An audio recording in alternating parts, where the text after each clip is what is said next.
समय की गति चाहे कितनी भी तेज क्यों ना हो, पर वो कभी महाभारत की गांधारी की तरह आंख पर पट्टी बांधे नहीं रहता। वो हर एक काल के अवतार और युग पुरुष को सहज पहचान लेता है। राम और कृष्ण से लेकर बुद्ध, कबीर और नानक तक कोई भी समय की आंखों से अछूता नहीं रहा। सभी समय के द्वारा सहज पहचाने गए। 20 सितंबर 1911 कृष्ण त्रयोदशी को प्रातः 9 बजे उत्तर प्रदेश के आगरा जिले के आमलखेड़ा गांव में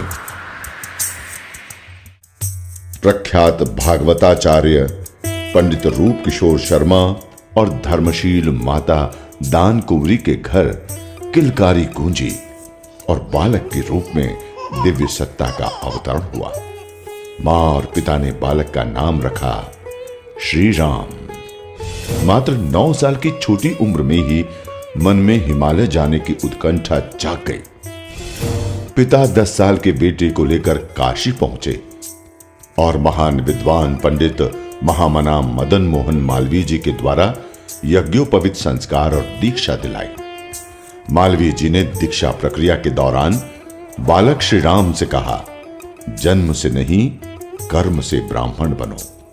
बालक श्री राम ने मालवीय जी के कथन को अपना जीवन सूत्र बना लिया।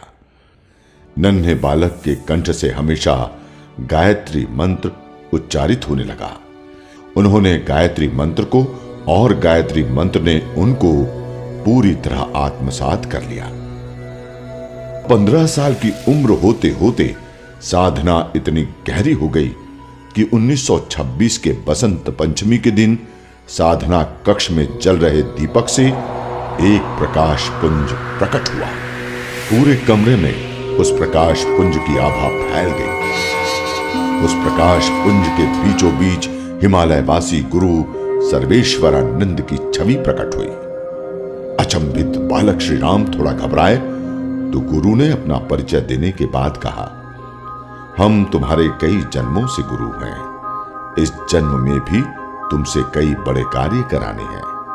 इसी उद्देश्य के लिए हम आए हैं। गुरु ने बालक श्री राम को उनके पिछले कई जन्मों की झलक दिखाई।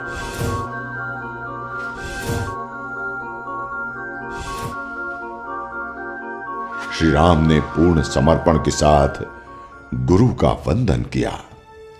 शिष्यता का बोध होने के बाद गुरु ने 3 लक्ष्य दिए। पहला 24 वर्ष में 24 गायत्री महापुरस्चरण करना, दूसरा एक संगठन का निर्माण करना और अखंड ज्योति नाम की पत्रिका निकालकर विचार क्रांति अभियान का सूत्रपात करना, और तीसरा युग धर्म अपनाते हुए स्वतंत्रता आंदोलन में सक्रिय भागीदारी करना। फिर गुरु के बताए निर्देशों के अनुसार जीवन चल पड़ा। श्री राम शर्मा आचार्य ने भारतीय ऋषि परंपरा और अध्यात्म के विघटित तत्वों को इकट्ठा किया, उनका समन्वय किया और भारतीय समाज की चेतना को जागृत करने में जुट गए। इसी के साथ सिर्फ जौ की रोटी और छाछ के साथ गायत्री महापुरस्चरण अनुष्ठान के क्रम आरंभ हो गए। साधना का क्रम सतत वर्षों तक निर्बाध चलता रहा। उन्होंने गायत्री मंत्र की पुनर्वापसी कराई, मंत्र को कील के बंधन से मुक्त कर आम जन का बनाया। ऋषि परंपरा को नई धार दी, नई पहचान दी, प्राचीन विरासत को फिर से नई ऊंचाई दी।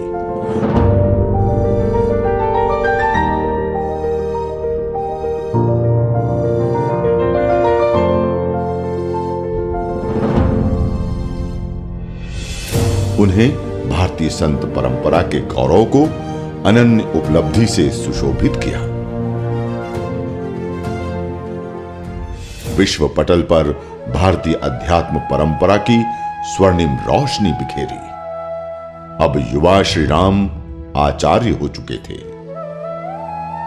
उन्होंने मंत्रों से उन रहस्यों की साधना प्रारंभ की जो कबीर ने अपने निर्गुण और महात्मा बुद्ध ने विपश्यना के जरिए की थी। उन्होंने अध्यात्म, मानव संस्कार और यज्ञ परंपरा को पूरी शुद्धता के साथ गूंथकर मंत्रों को नई सृष्टि दी। मानव मात्र को यज्ञोपवीत का अधिकार दिया। कीलन निष्कीलन के द्वंद्व और भय को दूर कर सभी को गायत्री मंत्र जप का शुभ आश्वासन और अधिकार दिया। ये कहें तो ज्यादा सटीक होगा कि उन्होंने गायत्री मंत्र, यज्ञ और यज्ञोपवीत को पुनर्प्रतिष्ठा दी। कबीर ने जैसे भक्ति और धर्म को तर्क के विमर्श में स्थापित किया, वैसे ही श्री राम शर्मा आचार्य ने गायत्री मंत्र को श्रद्धा और विज्ञान के विमर्श में स्थापित किया। बुद्ध जिस रिक्तता के दर्शन को कह गए, पंडित श्री राम शर्मा आचार्य जी ने उसे संकल्पों में साध कर मानव में देवत्व को साकार कर दिया।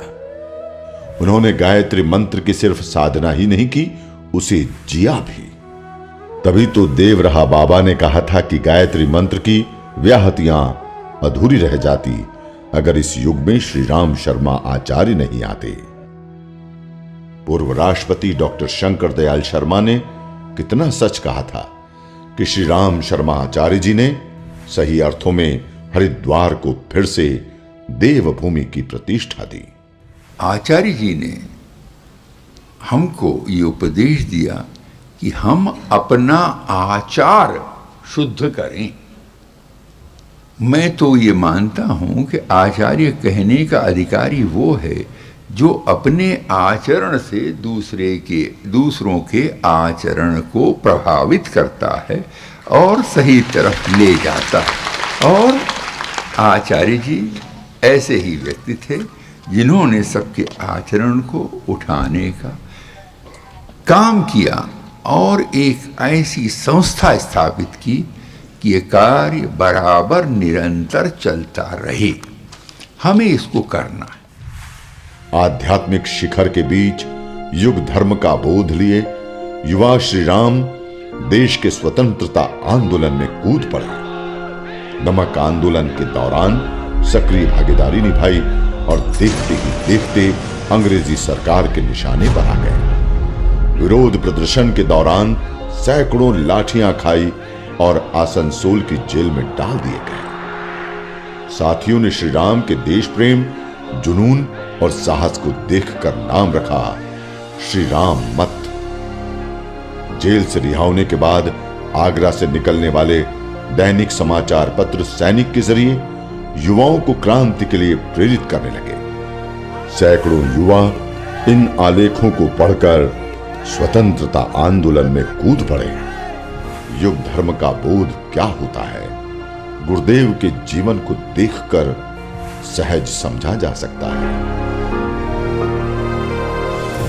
मंत्र साधना के दौरान गुरुदेव ने पहली पुस्तक लिखी, मैं क्या हूं। इस प्रश्न और उत्तर ने सोई हुई मानव चेतना को झकझोर कर रख दिया।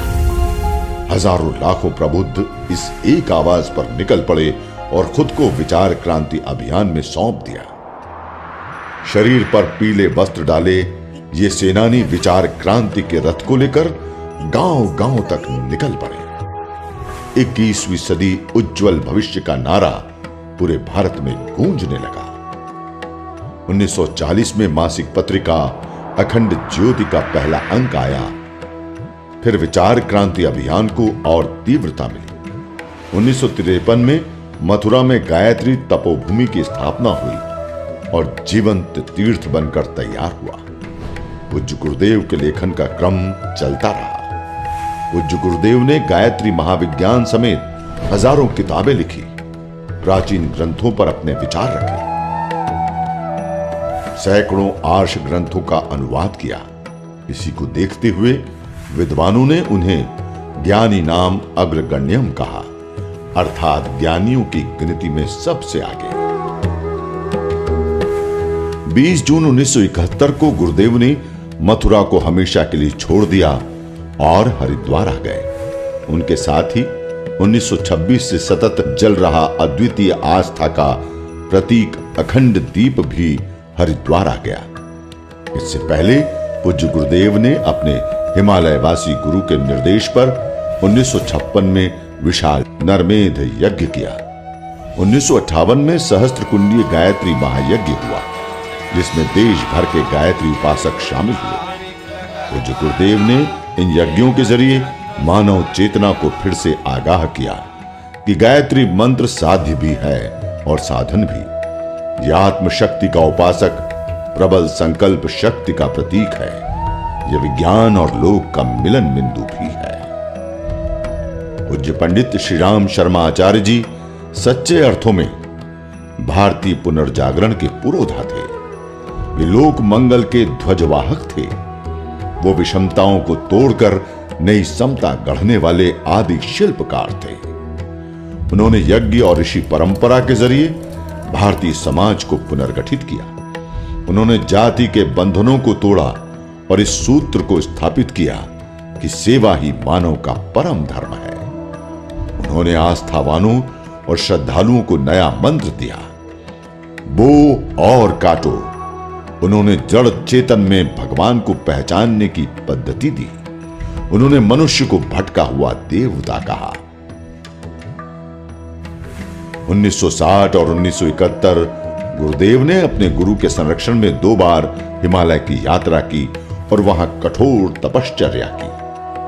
दूसरी हिमालय यात्रा से लौटने के बाद गुरुदेव शांति कुंज को सुविकसित करने में जुट गए। देश भर की यात्रा की, लाखों गायत्री परिजनों को दीक्षा दी, उन्हें विचार क्रांति आंदोलन से जोड़ा। साइकिल और झोला पुस्तकालयों के जरिए सद्विचारों को जन जन तक पहुंचाया। यह उसी कठोर संकल्प का परिणाम है कि पूज्य गुरुदेव के विचार आज भी शाश्वत हैं। परम पूज्य गुरुदेव का साहित्य लोकतांत्रिक मूल्यों की आधारशिला है। उन्होंने जिस देवत्व की मानव में कल्पना की, वही दुनिया के सभी धर्मों का अंतिम लक्ष्य है। इसलिए यह कहा जाए कि शांति कुंज इस युग की आशा आकांक्षा का प्रतीक स्वप्न है, तो कोई अतिशयोक्ति नहीं होगी। ये एक आध्यात्मिक और सांस्कृतिक जीवंत विमर्श है। शांति कुंज को समझने का मतलब है गौरवशाली भारत को समझना, राम और कृष्ण के देश को समझना। इसलिए विचार क्रांति अभियान को दशम अवतार कहकर भी पुकारा गया। पूज्य गुरुदेव द्वारा गढ़ा गया गायत्री परिवार आज पूरब और पश्चिम का सबसे बड़ा सूत्रधार है। अगर कुछ वाक्यों में कहा जाए तो कहा जा सकता है कि भारतीय समाज में मर्यादा, आदर्श, विनय, विवेक, मूल्यवत्ता और संयम का एक नाम है, तो वो है युग पुरुष पूज्य श्री राम शर्मा आचार्य द्वारा संजोया गायत्री परिवार।